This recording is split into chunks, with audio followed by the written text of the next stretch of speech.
Okay, that opening sequence was a bit different than how the last episode ended, but I guess that's fine. It's like I had a double take and go back to the previous episode and see how it ended because he literally walks into the room and the guy steps out to him. And then this episode opens up and he's holding back Kasumi and this guy walks around this door. It's like, okay, that's a little different, but okay. But yeah, a lot happened this episode. Again, another one that feels very much so like it's picking up the pace.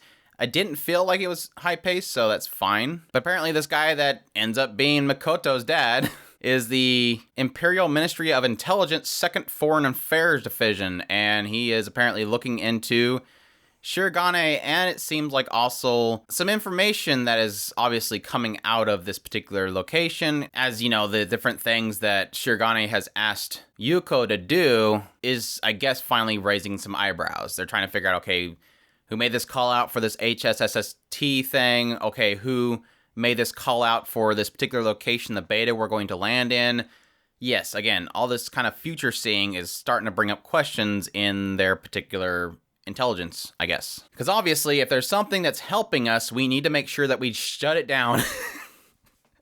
That's always that aspect of these sorts of stories where, you know, there's dire issues happening. We're failing, we're dying, we're being wiped out, but we still have a division that's sole focus is to make sure that things that are helping us stop helping us. I guess technically you can make the argument that if they know where the beta is going to land, that means they might be working for the beta, but I don't know. He also kind of hinted at there being, again, this is one of those things where I think I'm understanding this properly, but there's essentially this strategic study group that apparently has been launched, and it is causing them to have issues getting these XG70s because them launching this whole system is pulling forces and pulling resources to them, which apparently is going to be causing a lot of questions around other countries, alternative forces, and opposing factions, because this is going to basically vacuum all of their resources in the one location. And I'm assuming this is in reference to Alternative 5. I could be wrong.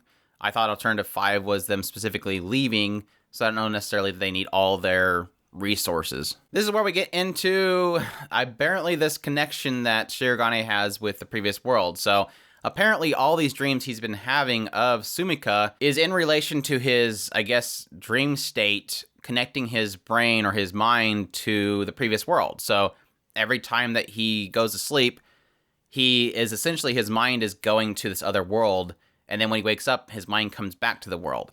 Starting to talk about all those aspects of there being connections with each world. So as he has connections with the cognizance of each person in another world, it's sort of an anchor to pull him there. So as he's over here, the previous world is trying to pull him back because of this cognitive presence that he had in that world, is trying to bring him back to existence there. So he's kind of stuck between the two worlds in a sense. And I would assume this means that probably the only reason he hasn't gone back yet is because he's so anchored in this world because he wants to help everybody.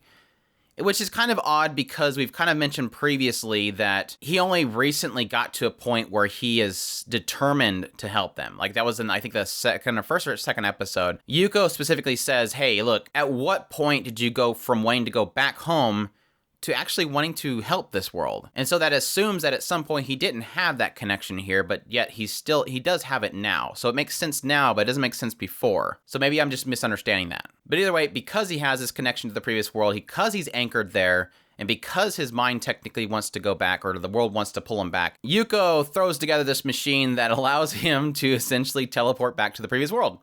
And it all seems to be a lot of focus around Kasumi making this a thing. Like, Kasumi is the reason why he's able to do this.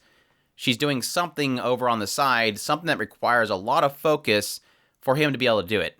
So my assumption there is that maybe, again, going back to my theory of Kasumi being the Sumika of this world, or at least connected to maybe that brain, she has to concentrate on herself over there for him to make this link to go over. But the whole thought process is that he has to go over there, retrieve this formula that the other teacher has already finished, and then bring it back. They try it once, he appears in front of Sumika in the bathroom. I've heard of Lucky Lecture, but Lucky Teleportation or Parallel World Teleportation Lecture is on a whole nother level. Like, I thought Cross Change was bad with the crazy falling into the crotches and stuff that they did on that show, or the snake bite aspect. But Shirogane is almost taking the cake with that one. But yeah, she obviously punches him in the face. He returns back and tells him it worked. Can we do it again? And then Yuko has to basically work all night to see if she can basically perfect the system so that it will last longer. It takes a lot of power. When he returns the next day in order to try it again, she pretty much Yuko pushes into his head like, look, I need you to be 100% serious here. I don't want, because he basically says, I'm going to try my best. He's like, no, you're going to do this. You're going to save everybody. And you can't do that by being half-assed about it, basically. But yeah, he hops into it. Power gets all cut everywhere. They send him back into his other world. And this is a funny part because this is one of those moments where you as a viewer has more like urgency than the character themselves. He's like cheering and stuff, and he rushes over to Yuko and gives Yuko the information, and she's starting to give him this big long pep talk. The entire time I'm going, formula first, pep talk after. Formula first, cheer after. Formula first, tears later. That's fine though.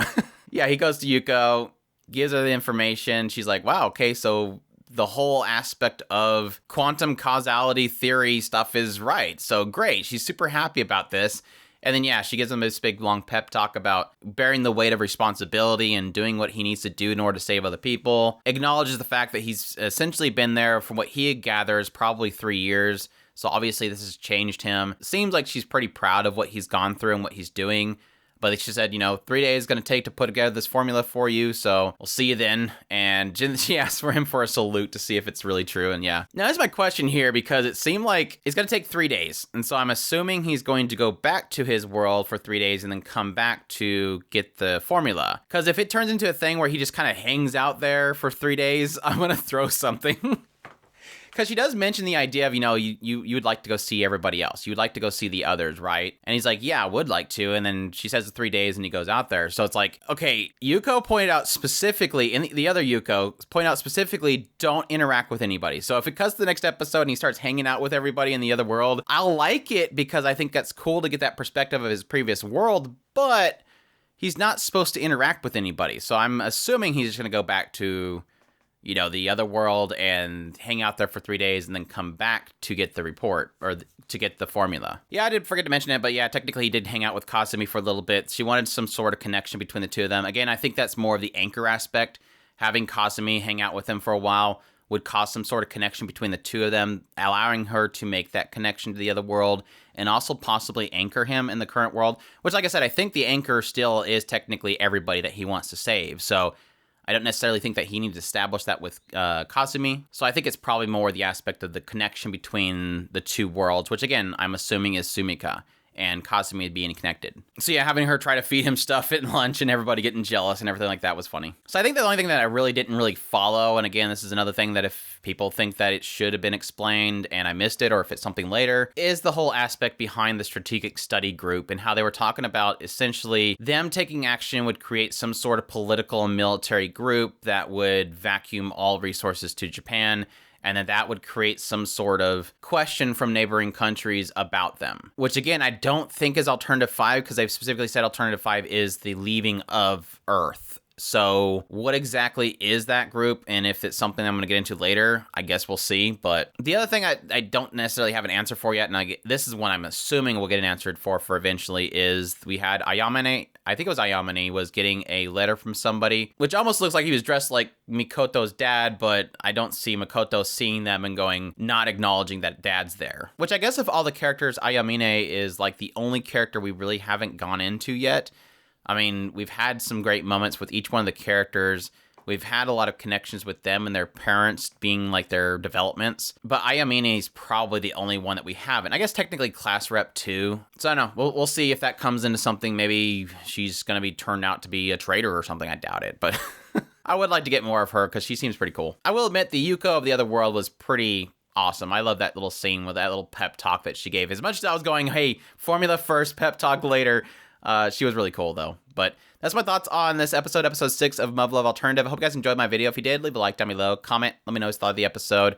And if you can clarify things, like I said, as long as it's not stuff coming in the future, I definitely appreciate everybody that gives us feedback and gets me kind of into the loop on certain things. But yeah, I hope you guys enjoyed, and y'all take care.